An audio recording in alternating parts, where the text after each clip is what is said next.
There is a $200 billion industry that depends on you buying fertilizer every single season.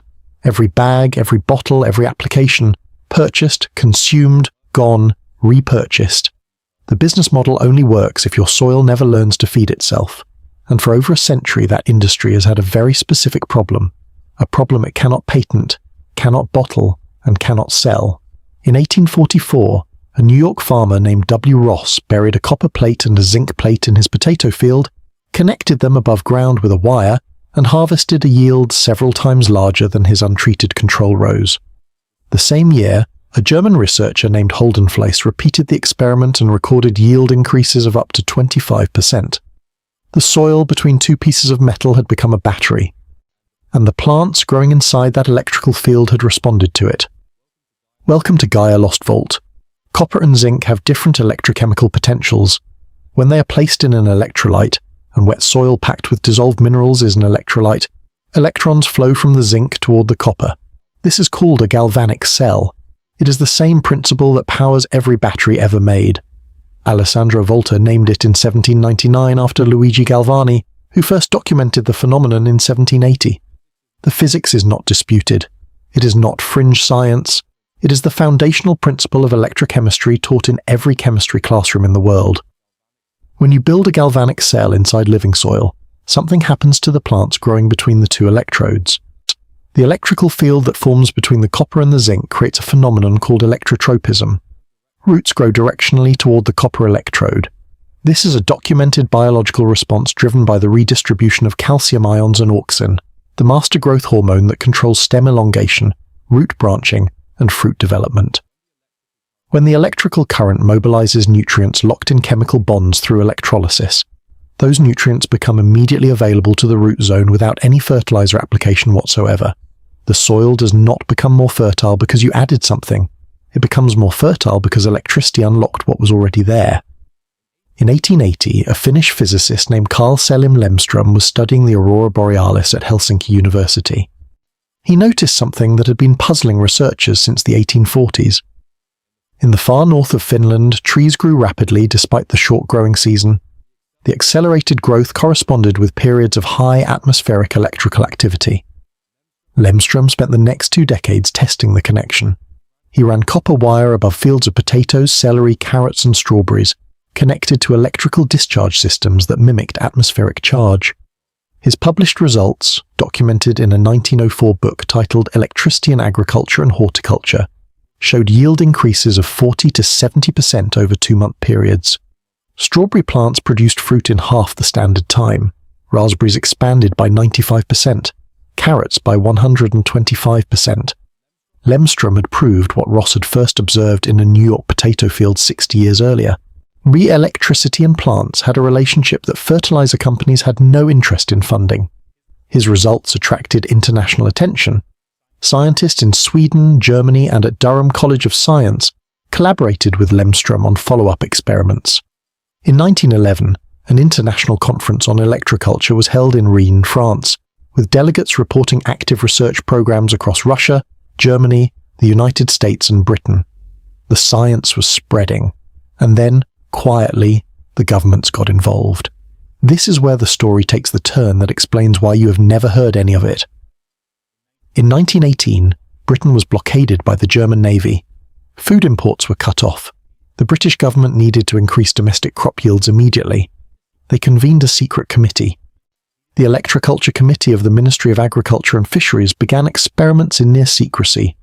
They ran trials for 18 years, from 1918 to 1936. In one documented pot culture experiment, they achieved a 118% increase in grain yield over the control group. The results were so striking they paused large-scale field work to concentrate on understanding the mechanism in contained conditions, promising to return to field scale in 1925. That return never happened. Across the Atlantic, the United States Department of Agriculture ran its own electroculture experiments at the Arlington Experiment Farm outside Washington between 1911 and 1918. In 1926, they published their findings in a government bulletin. The conclusion was that electroculture did not lend assurance of great progress. The British committee wound up in 1936 with the same verdict. Electroculture was declared a curious but unreliable phenomenon. The science was buried in government archives. The commercial fertilizer industry, expanding rapidly on the back of post-World War II chemical manufacturing, moved into the space without competition. But the physics never changed. The galvanic cell between copper and zinc still produces measurable voltage in mineral-rich soil.